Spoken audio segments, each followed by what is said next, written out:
a program to provide wounded U.S. military men and women therapeutic outdoor adventures.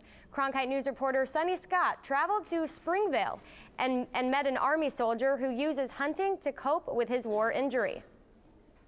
Adventures put on by Wounded Warrior Outdoors can take troops all over, from bear hunts in Canada, fishing expeditions in Florida, and even elk hunting right here in Arizona. The outdoors of the White Mountains of eastern Arizona are calm and scenic, and especially peaceful for Sergeant Jose Valdenegro of the U.S. Army. For me, it's actually a lot therapy-wise, because just being out in the open and away from everything, it's just beautiful to be out here.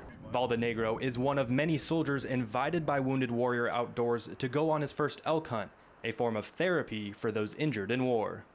I was diagnosed with PTSD, which is post-traumatic stress disorder, and for me, for a long time, I didn't really want to be outside or around crowds.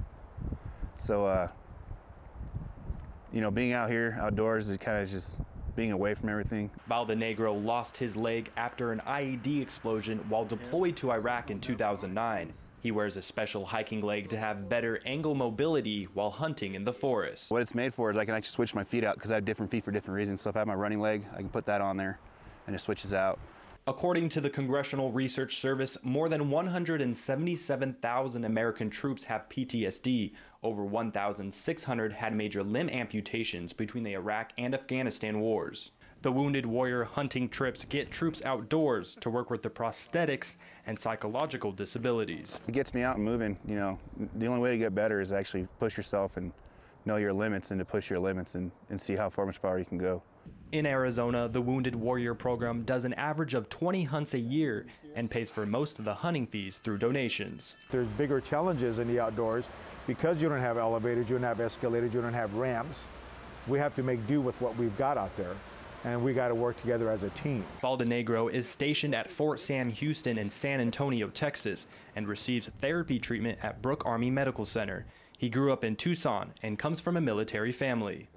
My brother was deployed to Iraq and Afghanistan multiple times, and then pretty much everyone in my family has served in the military.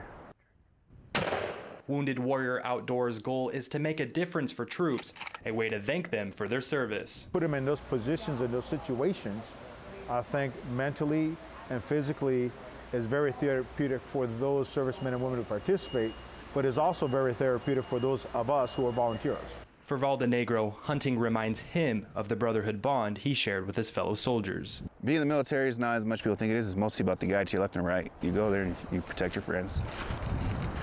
According to the Pentagon, more than half to 2/3 of U.S. troops wounded or killed in the Iraq and Afghanistan wars are victims of IED explosions. In Springerville, Sonny Scott, Cronkite News.